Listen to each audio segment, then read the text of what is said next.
Jadi ketika revenue Tesla sempat turun kuartal kedua 2019 dibandingkan dengan kuartal kedua 2020 sebesar 5%.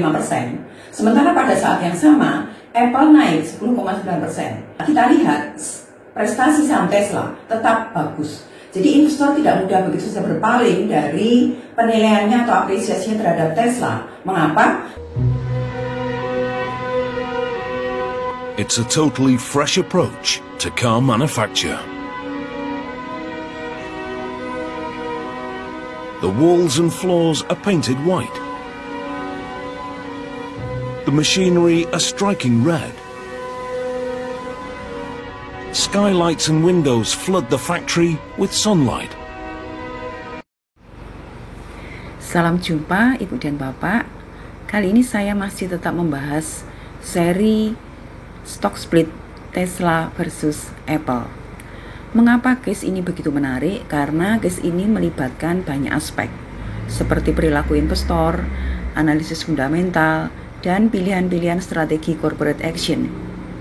Nah, secara teoritis, harga saham itu dibentuk oleh keyakinan investor terhadap masa depan perusahaan. Investor tentu akan melihat bagaimana sejarah capaian kinerja perusahaan dalam rentang yang panjang. Karena itu, analisis saham bukan hanya masalah tebak-tebakan harga semata, tetapi sesuatu hal yang benar-benar bisa dinalar.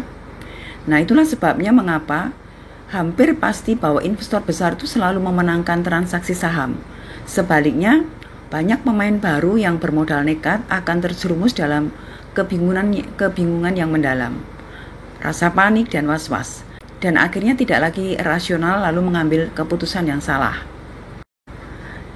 Kita akan kembali melihat mengapa keyakinan investor terhadap saham Tesla begitu tinggi, sehingga ketika masa pandemi COVID-19, di mana secara rata-rata saham-saham turun, Tesla justru mengokohkan posisinya dengan menikmati kenaikan harga saham yang fantastis, hampir atau sekitar 500%.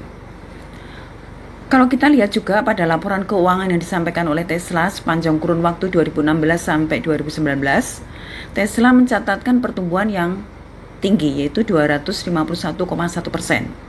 Sedangkan Apple pada periode yang sama itu hanya naik 20,6%. Pertumbuhan yang masif dalam periode yang cukup panjang, yaitu selama 3 tahun, itu telah membentuk persepsi investor bahwa harga saham Tesla bagus dan Tesla itu diproyeksikan atau diprediksikan akan bertahan di masa sulit. Nah, hal ini memang terbukti. Hal ini bisa kita lihat ketika penjualan Tesla sempat turun 5% pada kuartal kedua 2020.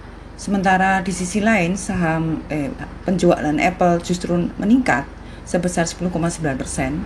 Namun ketika Tesla melakukan stock split tanggal 31 Agustus 2020 tetap disambut positif oleh investor. Jadi investor tidak begitu saja mengabaikan apa yang telah dicapai oleh Tesla selama ini. Apa yang terjadi ini memperkuat hipotesis saya bahwa investor itu lebih melihat potensi kinerja di masa depan dibandingkan hanya kinerja sesaat. Jadi kalau sesaat investor Tesla turun atau kinerjanya turun, itu kemudian tidak akan menjadi pijakan atau patokan bagi investor. Karena investor tentu akan sudah mendapatkan atau sudah menilai perusahaan itu selama kurun waktu yang panjang. Apalagi dengan capital expenditure yang dilakukan, itu turut meningkatkan keyakinan investor bahwa daya saing Tesla akan meningkat di masa depan.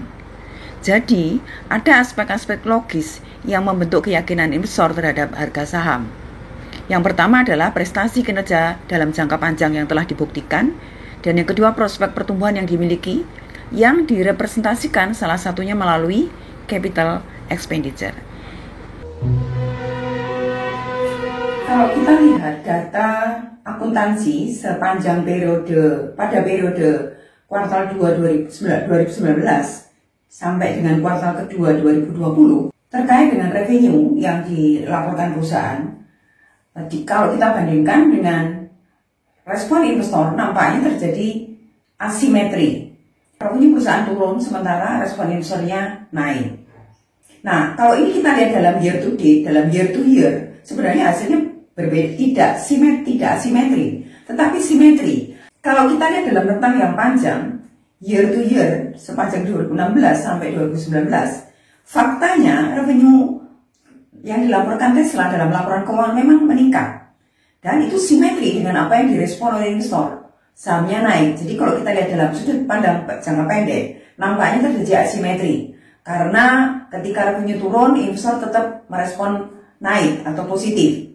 Tetapi kalau kita bandingkan dalam rentang panjang, sebenarnya tidak ada asimetri. Karena perusahaan melaporkan revenue yang naik dan investor juga merespon sama, naik.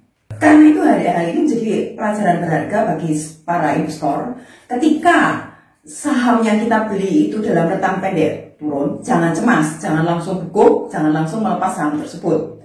Karena toh faktanya kita perlu melihat dulu bahwa dalam jangka panjang kinerja perusahaan itu seperti apa.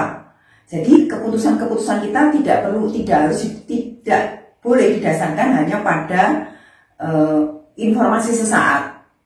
Nah, kita harus mendasarkan pada informasi jangka panjang karena itu menunjukkan histori perusahaan yang tidak mungkin atau tidak bisa kita abaikan. Saya kira itu saja Ibu Bapak, semoga apa yang saya sampaikan hari ini akan bisa mencerahkan kita semua, khususnya bagaimana terbentuknya harga saham dan harga saham itu dibentuk oleh keyakinan dari investor.